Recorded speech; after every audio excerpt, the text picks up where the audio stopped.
சிங்கப்பெண்ணை இன்னைக்கான சிங்கப்பெண்ணோட அப்கமிங் வீடியோஸில் என்ன நடக்குது அப்படின்னு பார்த்தீங்கன்னாக்கா, இப்போ ஆனந்தியோட நிலமையே வந்து பார்த்தீங்கன்னாக்கா ரொம்பவே தலைகீழாக வந்து மாறிடுச்சு. ஸோ அவங்க புலம்புறலே பார்த்தீங்கன்னாக்கா மக்களோட மனசு ரொம்பவே காயப்படுத்துது அப்படின்னு நினைக்கிறேன். ஸோ இப்போ வந்து பார்த்தீங்கன்னா இப்போ ஆனந்தி வந்து கர்ப்பமாக இருக்காங்க. ஸோ இதுக்கு யார் காரணம் அப்படின்னு அவங்களுக்கு தெரியலை. ஸோ இதனால் வந்து பார்த்தீங்கன்னாக்கா ரொம்பவே வந்து புலம்பிட்டு இருக்காங்க. கடவுளே என்னை இப்படி இருட்டுக்குள்ளே தள்ளிட்டியே, இதுக்கு மேல் நான் இதுலேருந்து எப்படி நான் மீண்டு வருவேன் அப்படின்னு சொல்லிட்டு பார்த்தீங்கன்னாக்கா ஒண்டியாக உக்காந்து செவுத்தோரமாக ஓன்னு அழுதுட்ருக்காங்க. ஸோ என்ன பண்ணுறது ஏது பண்ண அவங்களுக்கு ஒன்றுமே தெரியல. தன்னோட ஃப்ரெண்ட்ஸ் எல்லாமே வந்து அவங்கள வந்து சமாதானப்படுத்துகிறாங்க. இதுக்கானது நீ இப்படி அழுதுட்ருக்க அப்படின்னு சொன்னால் அழுதுட்ருக்காங்க. ஸோ அவங்கக்கிட்ட உண்மையை சொல்லவும் முடியாமல் இவங்க வாட்டுக்கு வந்து பார்த்தீங்கன்னாக்கா அழுதுட்ருக்காங்க. என்ன பண்ணுறது ஏது பண்ணுறது இவங்களுக்கும் ஒன்றுமே புரியவே இல்லை. ஸோ நம்மளுடைய வாழ்க்கை இப்படியே போயிடுமா அப்படின்னு ரொம்பவே பயமாக இருக்குது. ஸோ இந்த விஷயத்த நம்ம வீட்டில் சொன்னாங்கன்னா அவங்க வீட்டில் இருக்கவங்க எதை கொண்டு அடிப்பாங்கன்னே தெரியாது. ஸோ நம்ம எப்படிடா இந்த ஒரு பிரச்சனையிலேருந்து நம்ம வெளியே வர்றது அப்படின்னு சொல்லிட்டு இவங்க ஒரு பக்கம் புலம்பிட்டு இருக்காங்க. இன்னொரு பக்கம் பார்த்தீங்கன்னாக்கா மித்ராவுக்கு இந்த ஒரு விஷயம் தெரிய வந்துருச்சு.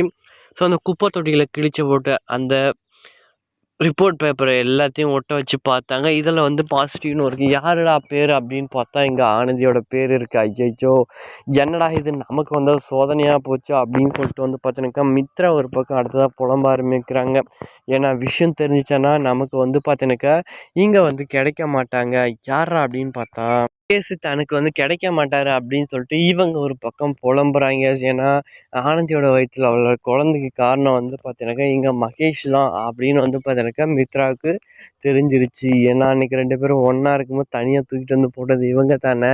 ஸோ அதனால் அவங்களுக்கு எல்லா விஷயமும் தெரிஞ்சு போச்சு. ஸோ இப்போ வந்து நம்முடைய லைஃப்க்கே இது வந்து ஒரு ஆபத்தாக போகுது. நம்ம இந்த விஷயத்த வெளில சொன்னோம்னா இது நமக்கு தான் பிரச்சனை. அதுக்கு முன்னாடி எப்படியாச்சும் வந்து இங்கே மகேஷை வந்து நம்ம கல்யாணம் பண்ணிடணும். ஸோ அப்போ தான் நம்மளோட லைஃப் கிளியர் ஆகும் அப்படின்றதுல வந்து பார்த்தீங்கன்னாக்கா இங்கே மித்ரா வந்து ரொம்பவே வந்து பார்த்தீங்கன்னா ஆர்வம் காட்டுறாங்க. ஸோ அதனால் வந்து எப்படியாச்சும் இந்த பிரச்சனையை நம்ம வந்து முடிச்சு விட்றணும். ஸோ இன்னொரு பக்கம் பார்த்தீங்கன்னாக்கா இங்கே அன்போட அம்மா வந்து பார்த்தீங்கன்னாக்கா பிஜிக்கே வந்து பார்த்தீங்கன்னாக்கா ஆனந்தியை பற்றி விசாரிக்கிறாங்க. என்ன ஆனந்தி நீ ரொம்பவே கவலையாகவே இருக்கு, என்ன தான் பிரச்சனை அப்படின்னு வந்து கேட்குறாங்க. ஸோ என்ன தான் பதில் சொல்கிறது அப்படின்னு சொல்லிட்டு இவங்களுக்குமே ஒன்றுமே புரியவே இல்லை. நடந்த உண்மையை சொல்லிடலாமா இல்லை அப்படியே வந்து மறைச்சிடலாமா அப்படின்னு பார்க்குறாங்க. இருந்தாலும் அவங்க அம்மா விடுற மாதிரியே இல்லை.